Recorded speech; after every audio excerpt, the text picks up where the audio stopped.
So first of all, a very warm welcome to all of you to this fifth and last community event leading up to the DigiEduHack that's actually now going to be running in next week, November 12th and 13th.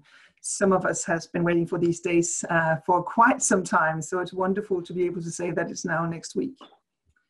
As many of you will know, the aim of the DigiEduHack is for all of us to co-create the future of digital education and learning together. So now with only 10 days to go, this is the time for participants, for the last participants to sign up to the almost 60 events that we will have running next week in parallel. So we're very excited to see people joining and hope to give you some inspiration today, whether you are a host or a participant. So we will use the event today not only to warm you all up for the event on the 12th and 13th, but also to, let's say, get into the helicopter and have a look at hacks as such and ask the question like, what is the power of hackathons as a co-creation or ideation tool? And I've invited a few guests to help me answer that difficult question. Before I give the word to our guest today and tell you a little bit more about what we're actually going to do, I just wanted to, let's say, remind, if you have forgotten, or tell the newcomers here among us that we have designed the DigiEduHack as one of many tools that are supporting the EU Commission's Digital Education Action Plan. And that is an action plan that is designed to support the use of technology in education and learning, but also to create digital competencies across Europe.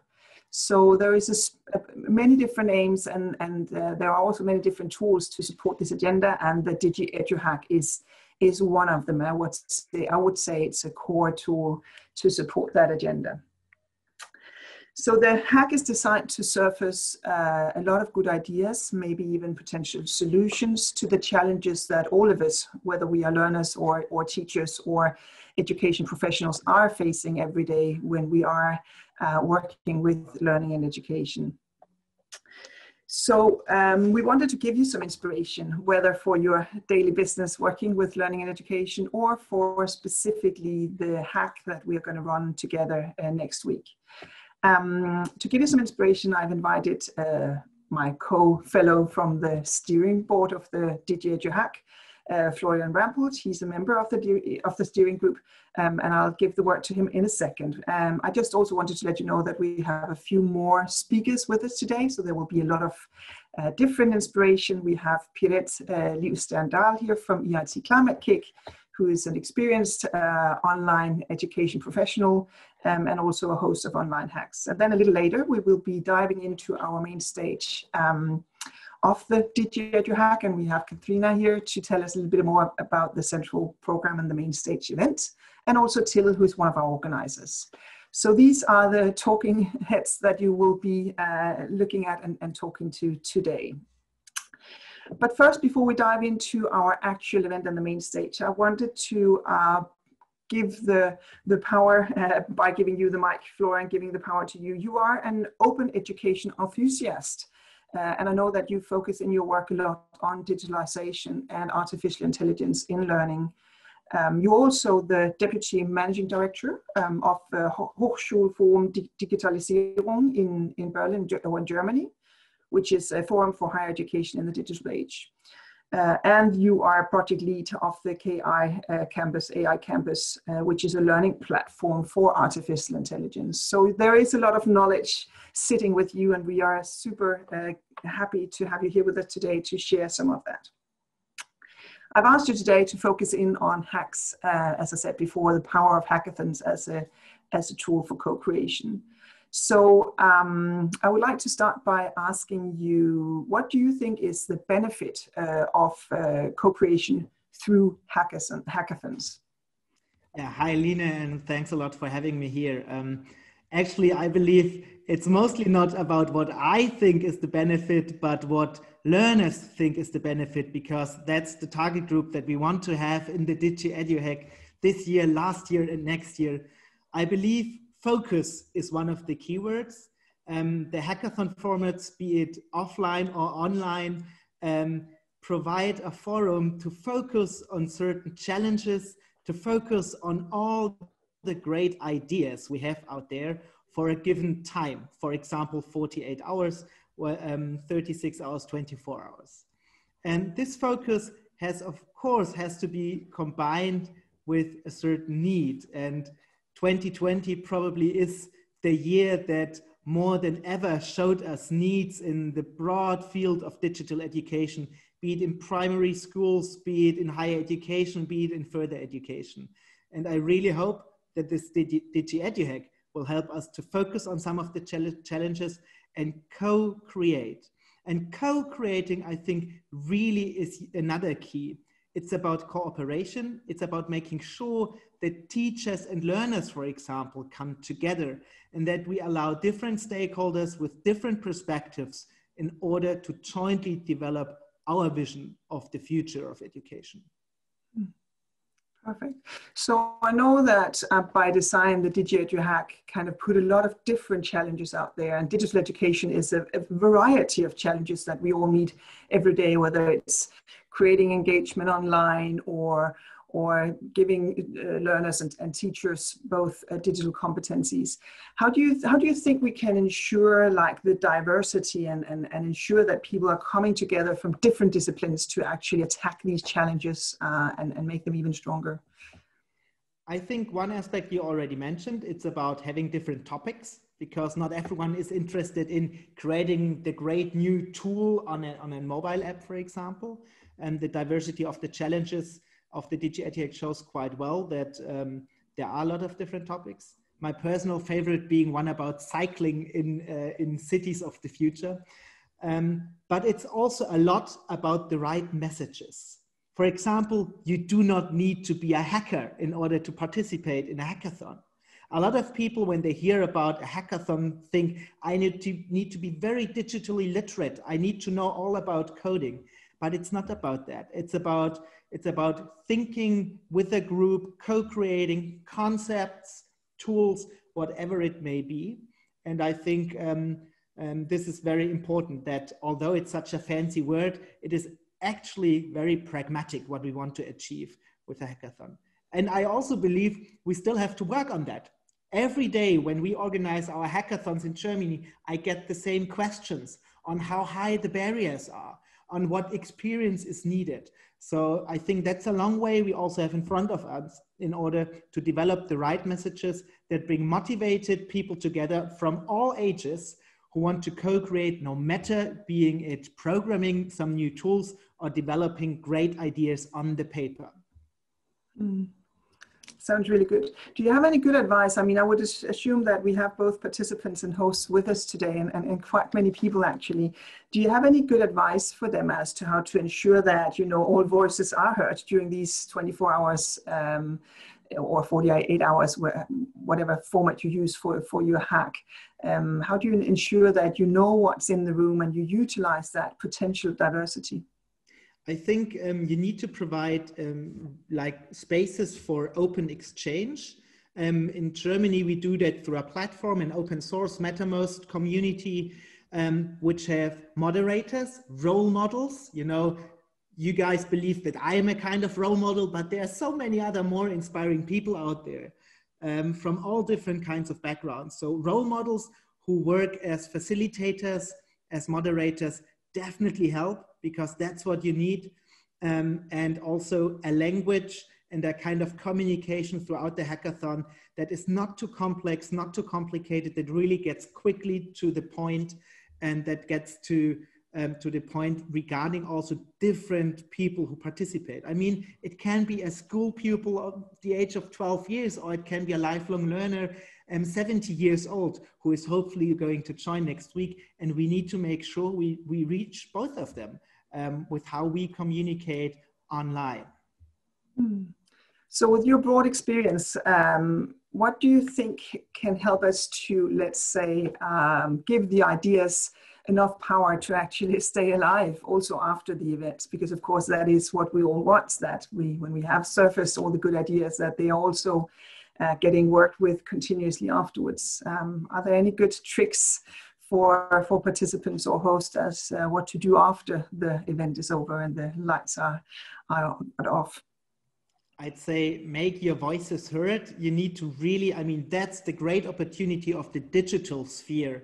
Make it visible what you have developed, you know, provide a nice video that you put on YouTube or give to DigiEduHack to put on YouTube. Be active on Twitter, be active on TikTok, on any social media platform where you think that maybe people could be interested in your idea.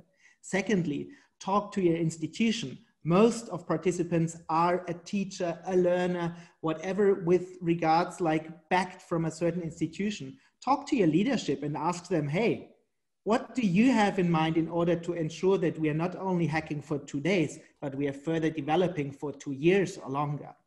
And thirdly, talk to your politicians. We are talking to the European Commission at the moment, telling them it's great that we have hackathons, but we also need implementation programs. We are in very close discussion with the German government that we have implementation programs. And that's not only about money. It's about making sure that those who are motivated in a team get training, get coaching on how to implement, how to further develop the great ideas from the 2 days hackathon. And we are working very hard on that. I believe with the upcoming European Digital Education Hub, this should be a key success factor, that we have those great 2 days events, but we have implementation programs that we bring together. I believe already in this round here today, there are at least 10 great, innovative, inspiring potential coaches. And we need to bring all of these skills together in order to work with teams to implement their ideas. Perfect. Thanks a lot for those words and good ideas for how to stay alive also after the DigiEduHack event as such is over. Pierrette, I would love to invite you on the stage now with us, because I know that you have a lot of experience in digital learning, but also experience in running hackathons online. And that is somewhat of a new format to many of us. I think that in many educational settings, we've played with the idea of hackathon offline for some years, but doing it online, to your understanding and based on your experience, what's the benefits of actually bringing this format online? Thank you, Lina. Yes, we try to evaluate our process and outcomes, and where we're thinking about, so what would be different when you do it offline or online? And there were a few things that definitely shined out, is that you can refine and reuse the concept and implement it in many different ways. You could do it also offline, but somehow if you do online hackathons, you have it's less costly to try out new maybe smaller hackathons and learn and implement improvements. Last year we were lack of a proper hackathon platform, so we use different tools to support us. And this year we are more lucky, we're using a learning management system. So being able to design something, duplicate, share, I think the online side of it is really allowing for that we are able to actually spread the concept faster, because not only it takes less resources to run it, but it also takes perhaps less resources to understand how this should be done, because we can create scripts and pass it over to our colleagues who could actually do the same. The other thing was, of course, we are a learning organization. We have learning and educational activities. So hackathon as a concept has given us a lot of insights about how an online collaboration, co-creation takes place, and what should we keep in mind also when we do other things besides hackathons. So for us, not only running a successful hackathon, but also learning from it and understanding the dynamics of online team creation and online team interactions and what they need alongside their process. It has been really useful. It has enriched our understanding of how to manage online creative groups in a very kind of intensive setting, because 24 hours is not a very long time. No, for sure not. Yep. No. What about because you mentioned the online team formation, like we know how hard it can be in real life to get the right teams together and mix the right competencies. How can that be done? And do you foresee that we're going to get even more diverse teams this year, because we can pick from many locations? Yeah, so last year we had a mix of things. We had teams that just joined because they were already formed teams, and then there was team suggested by us by looking at people's backgrounds, and it worked really well. And we also had an experience where a team was perhaps more loosely coming together and perhaps not having the same in-depth experience. So there's definitely something to improve and think about. How do you set these teams together? This year we are running a pre-hackathon event today to understand a bit better where people are coming from. Are they already part of a team, or they want to be put together with somebody, or they're coming with a team that is still missing something? So it's about, I think it's the host effort to put in and understand where people are coming from to have a successful hackathon event, because also because these are not professional hackathon participants that show up. They maybe come here to actually learn something, so they might be less active in forming teams, so we really need to help them. Susanna is asking a good question in the chat, whether you form teams on the first day or beforehand. Maybe you can just tell from your specific event how you're going to do it, and then of course I would assume there are many different ways of doing that, but what's your experience? What works well? We would like to form teams beforehand so we can give them more support, also get going, and give them a few tips and tricks how to do a little bit of team building and ice breaking exercises, because as they are coming together online, they don't know each other. They need a little bit of support of creating that trust that is needed for successful co-creation. So we hope to form beforehand, but we are open also for doing last minute changes, because we know people sign up for an online activity. They might not actually come on the day because something else came up. So we need to be flexible here. What about the last question that I asked? Sorry, Florian, jump in. I add something to that, because that was one of the learnings of 2020. In early 2020, I participated in an online hackathon that was organized within 1 week with 20,000 participants, and all of them got together. Most of them got together like on the day of the hackathon, which would be 12th of November in our hackathon. And I was really amazed on how groups can actually also build themselves with just a little guidance. So yes, we are also, like just as Piret said, we are also trying to form as many of the groups beforehand so they can really get going. But we shouldn't underestimate the power of like a momentum where people come together and just really want to work on something. And I think that is going to be yet another amazing experience that we will also have during the DigiEduHack. Wonderful, Florian. Thanks for that reflection. Piret, so the last question I would like to ask you before we move on is, I asked Florian, like, how do we keep these good ideas alive? I mean, you really want to hold on to it when you see it happening during the events. Are there any additional benefits to doing the event online, you think, in regards to supporting the teams going forward? You can extend the experience, because if it's online, you already have established a space where after the hackathon you could do follow-up activities, encourage themselves to do some sort of initiatives that we can participate in, because during the hackathon the kind of motivation and momentum is really high, and not having anything afterwards can feel really empty. So extending the experience, allowing them to actually come with suggestions for additional follow-up activities, I think that could allow for this space to flourish a bit longer. So with online, it's easier, I believe. Yeah, I think you're pointing to something really interesting here, or really important here, which is it's not only the, let's say, the responsibility of the Mainstage organizers or the steering group or the team around the DigiEduHack to keep this alive. It's also a responsibility of the organizers, the local hosts and the participants, because of course it would take two to tango here. We are happy to support and provide the platform, but we need somebody to put the content in and keep working. So and that brings me to my next thing I want to do here, which is that I would love to just ask the approximately 20 participants that we have here in the room today with us, who you are. So what I'm going to do now is I'm going to launch a quick poll, just asking you if you are planning to join the DigiEduHack as a participant or as an organizer or as an expert, or whether you're just here to get a little inspiration in general. So I'm going to launch the poll now, and I would love you to just cast your vote. That's so kind of a thing you do today, I think. So let us know whether you are a participant in the event happening next week, you are an organizer of a DigiEduHack, or you are here as an expert, or maybe just hanging around because you want some tricks of the trade. So I'm going to give you a little more time to answer. I see we're still missing a few participants here.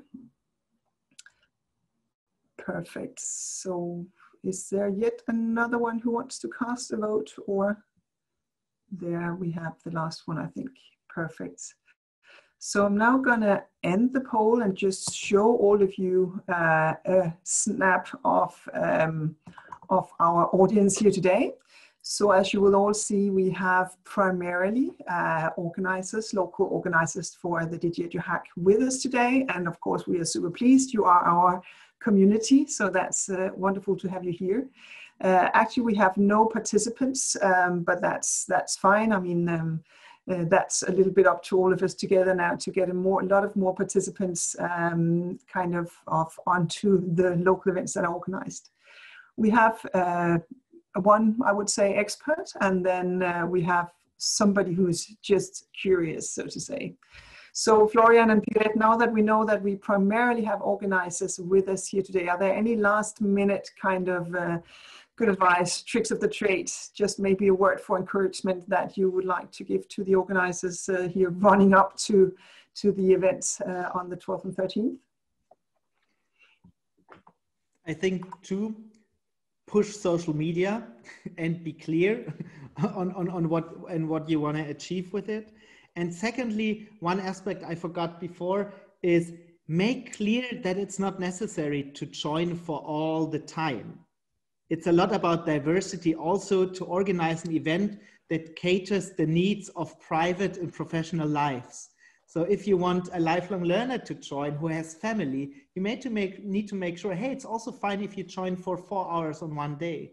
If you want a teacher to join who has to work on one of the days, you need to make sure, hey, it's not necessary that throughout the 2 days you are with us all the time. So I think that despite you don't need to be a programmer, you don't need to spend all 48 hours with DigiEduHack, is also a really important message where we really learned in this summer with our hackathons. That was quite a barrier for some who just didn't understand that they don't have to be there all the time. Perfect. Thanks. And Pirette? Yeah, I was just thinking about something around being ready to collect feedback along the side of the process. Not only have a feedback server ready for the end of your event, but ask people to give, or the participants to give you feedback around if they are happy around how you deliver the information, or if they understand everything. It's just these small things that can make a difference that they might not feel confident to tell you. So just open the door and ask for feedback and be ready to be a bit flexible to change. Perfect. Thanks a lot to both of you. That was excellent to get some, let's say, high-level inspiration for the hack scene here. We do, though, have a few questions, so maybe we could actually take one of them before we move on. Susanna is asking about the mentoring process. Do you have some tips or some kind of process to mentor the groups? And I assume that Susanna is referring to both before and also during and maybe even after. Is there anything, Florian or Pirette, that you could reflect on here? Sorry, I don't see the question. Can you repeat? Because okay. I see only the chat. Sorry. Okay, but it is actually in the chat. But anyways, it's about mentoring. Okay. So how do we mentor the teams during or maybe even potentially after? Okay, yes. We had people available for mentoring. I can't see it in the chat, but just it's probably my experience. We had people available, and we also organized few possibilities to connect, but again it seemed like it was too much to have all kind of things in the program. So for this year we want to be perhaps a bit more concrete, so the mentoring could happen in a particular timeline, so the teams know that they need to prepare the questions and be ready maybe to show their prototype, because last year's experience was that we thought we need to give them a lot of things, but that also meant that they cut their creative flow. So yeah, less is better, but more concrete than what help are they getting. Yeah. Florian? What I saw is like, we have guidelines for different roles, and we specifically ask people, like for our local hackathon that we organize, to join as mentors, but we don't match them specifically. It's more like you have a channel for questions, and then we hope, and often it works, that a mentor will say, hey, I can help you out with that question. So again, I think a low barrier communication platform such as Slack, that DigiEduHack is also partially using, such as MetaMost, which is the one that we're using, definitely helps for bringing mentors together with participants during the 2 days. Perfect, wonderful. Thanks a lot to both of you. I would like to move on, because one other aim of this short community event today is, of course, to give all of you organizers a sneak peek into the Mainstage agenda. Not all hacks have a main stage, but we've done it with this event because we would like to be able to support you as much as possible with good talks, panel debates, and experts and whatever. So we have designed a kind of an agenda, you could say, of good stuff that you can all tap into, all organizers. And here with me today I have Katharina, who is organizing the Mainstage in Berlin. We had hoped that we could be there with her next week, but now we know that we can't. But that's not a problem, because everything will, of course, be broadcasted to all of you, and you will get the link to that broadcast from us, of course. But Katharina, I know that you have a lot that you want to tell the organizers here with us today. So the floor is yours. Thank you, Line, and thank you to Florian and Piret also for the inspiring words on hackathons. That really, I think, makes it even more interesting to join as participant in a hackathon. However, if you only want to experience DigiEduHack via the Mainstage, we've also got you covered. There's a lot, as Line said, to see, to watch, and to take part in during the 2 days that we are live from Berlin. First, the good news first, the program is about to be published today. So this afternoon, it should be available on the DigiEduHack website on the Mainstage event page. And I just posted the link to the page in the chat. And you can also see the hashtag that we're going to use for the live Mainstage event. It's DigiEduHack Live. And of course, feel free to already post your excitement about the program and to start the discussions around the live stream. Yeah, Line, you asked me why would anyone want to join the live stream if there are so many interesting hackathons going on at the same time. I think the Mainstage is actually a great way to feel connected, whether you're a participant of one of the local hackathons, or whether you want to join a discussion on digital education. Because I think the good thing about the program is that it really gets you into the mood of this co-creation and collaboration experience that Florian talked about in the beginning. So you feel the vibe, and you really feel part of something bigger. And I would definitely recommend to attend the kickoff of the whole Mainstage event and the DigiEduHack as such, which is at 10 a.m. on the first day, so on November 12th. And we'll have a celebratory ribbon cutting ceremony. So I think that's a great way to get into the feeling of hacking together. And to actually get some tips again, to connect back to what Piret said about mentoring and support. We've also got slots in the program where the winners of last year's DigiEduHack will give some real practical advice on how to, for example, go through these first steps of building your teams.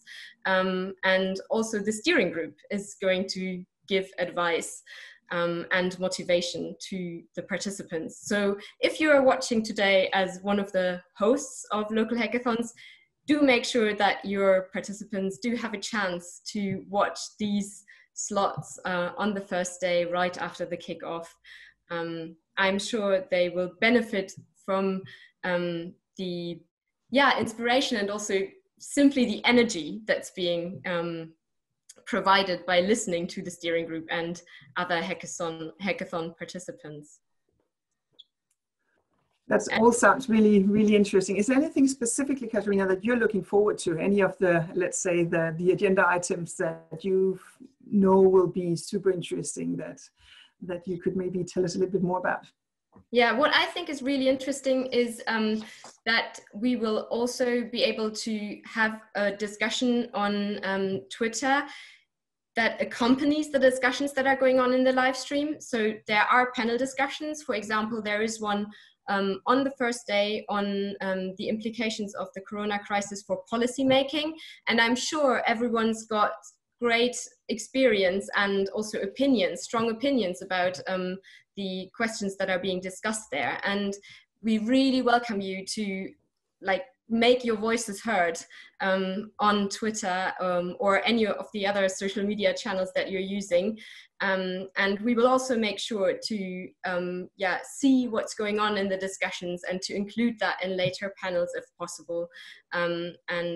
Another good example would be the panel on the second day where we are talking about future skills and lifelong learning. Again, I think that's something where all of you have so much to share and so many good ideas that are out there and that really just need to be heard and shared. That sounds good. So maybe just to make it completely clear to the host, we think there are two good ways to let's say utilize this present of the main stage that we're giving you. Either you of course integrate it into your own agenda, so you make sure that all your participants are watching in, let's say, for example, the kickoff event or the final event, or you simply just tell your participants what's happening, and they can, as teams, maybe just tap into specific elements of the agenda that is of special interest to their topic. So we've tried to create it so that it's both a common event for the local communities, but maybe also something the teams can just tap into if they need some inspiration. We know that during 24 hours, there are times where you do need to get some kind of new inspiration and a new voice that can inspire you. So we hope that's gonna happen with the program. I even know, Katarina, that there will be a talk on hacks again as such. So kind of leading or building on Florian's good insights here today, we will actually have a panel with him as well that's going to talk a little bit about what is it that we can use this tool for also going forward. Yeah, absolutely. So that's gonna. Yeah. And another solution to strict agendas that some of the local hackathons necessarily have to have might also be to have kind of ambassadors, like single participants of the hackathon that are joining the main stage event for some time and then report back into their groups what they've learned, what they've heard about on the main stage. So that might also be a solution to integrate the main stage into your local hackathon. That sounds really good. There's one thing that I'm really looking forward to, specifically this year, where we can't be with any of the hacks, is that we're actually going to call into some of the cities. Can you tell us a little bit about how that will happen? Yeah, that's actually one of the really lively and vibrant parts, I think, of the main stage event. We will be calling into the different local hackathons throughout the 2 days. So in total, I think it's 8 times that we are taking about 15 minutes to call into various local hackathons and hear how their teams are faring, how the ideas are growing, and what they've had for lunch, for example. So like that as well.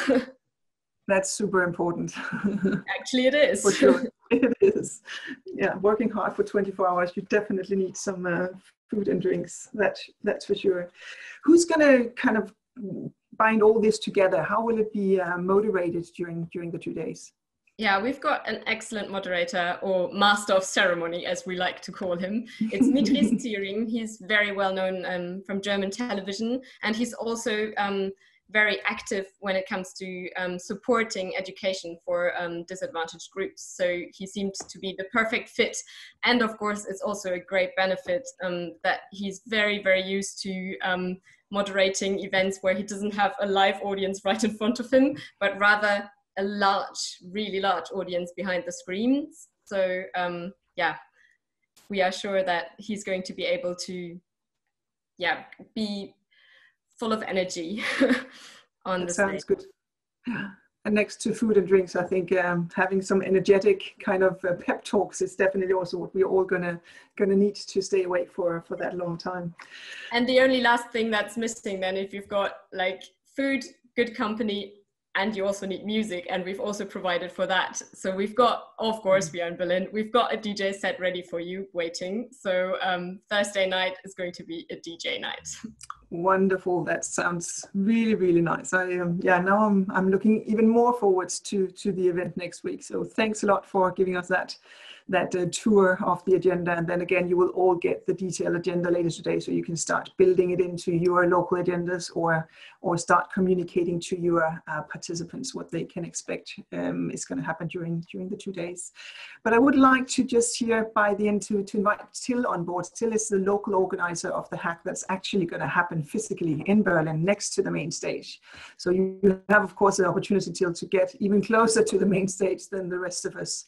But tell us a little bit about how you're planning to utilize the fact that we do have a main stage for the DigiEduHack. Yeah, thanks, Lina, for being here. Yeah, I would just want to say that we as Mainstage, I mean, I'm from Hochschulforum Digitalisierung as well as Florian, and we work jointly with the German Academic Exchange Service. So we are kind of close to the main stage and already had the sneak peek on the agenda. That's why we already have the opportunity to make some plans on how to combine the main stage program with our hackathon. And what we are planning is to really have an announcement channel on our hackathon platform, so that we can always announce several or advertise several parts of the program that we think are in general really effective for the whole hackathon community. I think Katarina, she already said the tips of the experts, for example, is a really, really nice slot for anyone who's doing a hackathon to participate. But also what I think is a good opportunity to use the power of collaboration that is inside each team, so that we have the hackathon teams to kind of split off, to have ambassadors and have a look at the program to see what is something that is important for my project, what is important for my personal development, or what would I like to look at in general, and to use these slots as single persons that then get back to the teams and bring the new insights into the whole collaborative process. So that's what we are looking forward to see how the main stage program can affect the whole team process and the work on the projects. Sounds really good. Perfect. Thanks a lot. While you were speaking, Till, there was a question coming in from Sarina on the kickoff event that, or the kickoff agenda item that Katarina mentioned. So Katarina, maybe you can help us a little bit with that question, because Sarina is asking if there will be what is the DigiEduHack in the beginning of the event, something that they can tap into. Yeah, we will definitely have that kind of welcoming opening in the very beginning. So Mitri is going to introduce the whole concept of the DigiEduHack again. And then, of course, the welcome speeches by Maria Gabriel and also by the German Federal Minister of Education, Anja Karliczek. They will give you an insight into what the whole initiative is about. So there was a very fair reflection in that comment from Sarina, that it is a little late for the organizers to get these very exciting details that they have now to integrate into their agendas. And I just want to say that we know that this might feel a little late for some, Of course, it has taken a longer time this year because we suddenly had to transform an online event into an offline event, and that has made some changes to the agenda. But we hope that you still, as you still have more than a week, that you are able to put some of these elements into your agenda. And just for your information, I mean, they are pretty short, some of them.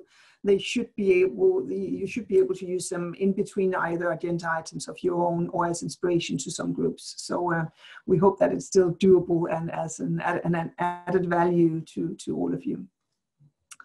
And yeah. Already also posted another question about the prizes and about how the jury process is working. So if I understand correctly, the prizes for each local hackathon, or maybe Till, do you want to? Actually, it was your slot. Till, go ahead. Maybe explain how we will do it with DigiEduHack, and I can add if necessary. So for DigiEduHack, we have the jury process afterwards, the week after, so that the solutions are to be uploaded until 8 p.m. on Friday. And then we have a jury process in the following week, and we're just gonna announce the winning teams, I guess, by Friday of the next week. So a bit later, but we want to have the 2 days for the whole hackathon so that people really can benefit from being there. It's little time, but being there together for, well, I think 34 hours if they won't sleep and to really develop good ideas. I think what is important regarding that, for the colleagues like coming from different institutions, for example, our hackathon is a nationwide local hackathon. And DAAD, Katharina represents DAAD, is providing funding of 150,000 euros for participants in that hackathon for projects. So for that, we need a more sophisticated selection process for the local hackathon that we do. It really depends also on like what kind of funding or what kind of visibility you want to provide for your hackathon participants. If it's more like just for a local hackathon that is smaller and only for one institution, then you can do it the same day as well. We did that very often in all the offline hackathons we did in the last years. But with our hackathon, it's just a complex nationwide hackathon with many participants and a lot of funding for the winners. So we need this 1 week process for it. It really depends. So I think this last good question and the good answer just shows us all that there will of course be many different formats of hacks under the umbrella of the DigiEduHack. And I think it's fair to say that we can allow for quite a lot of flexibility as long as people are gathered to address this agenda that we all share. So that's wonderful that if you are up for, let's say, adding elements locally, if you have even raised some prize money locally, that's wonderful. I just want to stress here, as we are almost at the end of this call today, that if you have any specific questions on the DigiEduHack concept, so the global concept that you are all a part of, you are more than welcome to reach out to Ida and Laurent, whom I think you all know, as you all organize, as you've been in contact with them, the central DigiEduHack team. And they are always more than happy to answer any questions you may have in regards to the, let's say, the overarching format. So what you've heard about today is the specific event happening in Berlin, the main stage that we are going to make available for all of you. And then, of course, an example given to us by Till on how he's going to run his local event in Berlin. And that was just to give you some pictures on how this can be done. But again, don't hesitate to reach out to us either through Slack or the other channels that you reached Ida and Laurent through, and we are here to help you and basically nothing else for the next 2 weeks. So make use of our support to you, and hopefully also you will also be able to make use of the main stage agenda and all the inspiring and cool talks and panel debates that will happen there. So I think in the interest of time, and as I know that many of you are super busy and some maybe even want to go back and check in with the American election, I wanna kind of end this call for now. I will stay on a few minutes if anybody has specific questions, but But as we plan this to run until 3:45, I think it's fair to say that let's say the formal part of this call is now over. So I just want to say thank you to all of you joining today. It has been wonderful to have so many participants with us and good questions in the chat. Thanks for that. And I'm looking forward to e-meet all of you out there on the 12th and 13th of November. I will definitely do what I can to travel around digitally to all the local events and see what's happening up there. So thanks again to all of you, and reach out to Ida and Laurent if there's anything we can do for you during your last planning of your event. And good luck, and may the Hack Force be with you all. See you out there.